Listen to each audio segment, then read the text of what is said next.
Kansas State goes to overtime and beats West Virginia. Baylor trounces TCU in Fort Worth. And Jerome Tang, you make zero sense. I don't know why Net hates Kansas State. 17-11 overall, 7-8 in the Big 12. To me, that's a tournament resume. When you have 7-8 as your record in Big 12 play, I can still get you to March Madness. That is a game below 500 in the best conference in America. Now, losing 4 straight games, losing 7 out of 8, that was not good. But now 2 consecutive wins, both of them being at home, helps you. And if Kansas State can win 2 of the next 3, they've still got a case going into the Big 12 tournament. I don't think we can count Kansas State out yet. At Cincinnati, winnable. Then 2 top 10 games, one on the road, 1 at home. That's where things get a little more rough. But if you go to Cincinnati and win, lose at Kansas, which makes sense, then beat Iowa State at home, Kansas State with a win or 2 in the Big 12 tournament has a legitimate case in March Madness. Here's the thing that somebody's going to use to push back. Well, they went to overtime with West Virginia. And my brother, that is ugly. It is ugly. 48-26, the score at halftime. And I thought, oh man, Kansas State minus 9.5. My bet is going to soar. What a great call out by me. Then West Virginia outscores Kansas State 53-31 in the second half. Is that good? The answer is no.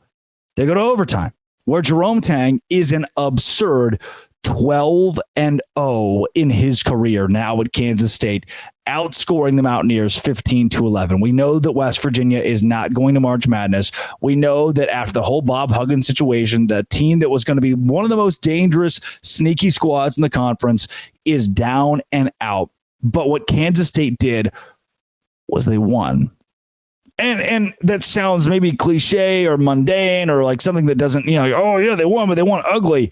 That's not really how it works here. The metrics aren't going to be like, oh, well, it was ugly. So the algorithm's not going to say, oh, well, it was ugly. And when we talk about these teams, you picture this with me. You go on the ESPN app during bracketology season, you're picking your teams, and they always have like, here are the big wins, here are the big losses. It's never here are the big close games. We don't talk about that. Oh, this team only beat Northwestern State by 8. No, we don't talk about that. Oh, this team only beat so-and-so by 3. We don't mention it. They won. What Kansas State did was got up to overtime where they knew they were going to win, and they won. That, to me, proves that we should be confident, can still be confident in Kansas State possibly making the tournament, because despite an ugly win, that's not going to count against them. For Baylor, if you watch this game, TCU is bad.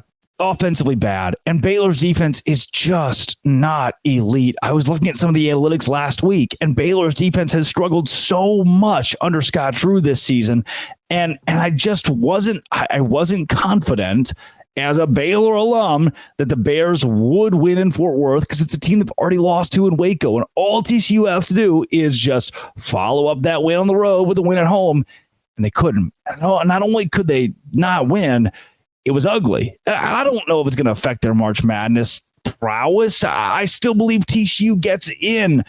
What it does do is, from my perspective, as a team that knows they're going to get in, now we evaluate how well you can win in March. And for TCU, they are too inconsistent. I'm not sold on the Horned Frogs.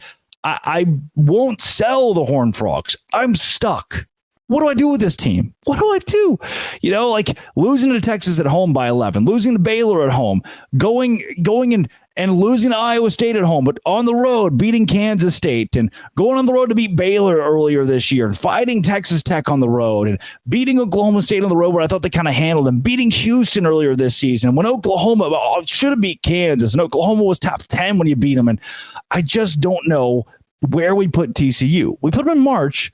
But what version of TCU will we get? If we get peak TCU, who was right up there with Kansas at Allen Fieldhouse, that's a Sweet 16 team. That's an Elite 8 team. Micah Peavy, an Elite 8 team. If we get what we just saw last night, that team's out in the first round. Oh, for sure. Upset city. Well, that said, they'll probably be an 8 seed playing a 9 seed, whoever, out of the ACC, and that's going to be tight as it is. But TCU, I just need to know who you are. Because, geez, dude, inconsistency is the name of your game. This has been It Always Will Be. Come back tomorrow. We got more Big 12 basketball. The Clemson coach said Big 12 basketball is cheating. I'll talk about that, too. This has been Always Will Be Locked On. Thanks for making it your first listen every single day. Dose grande.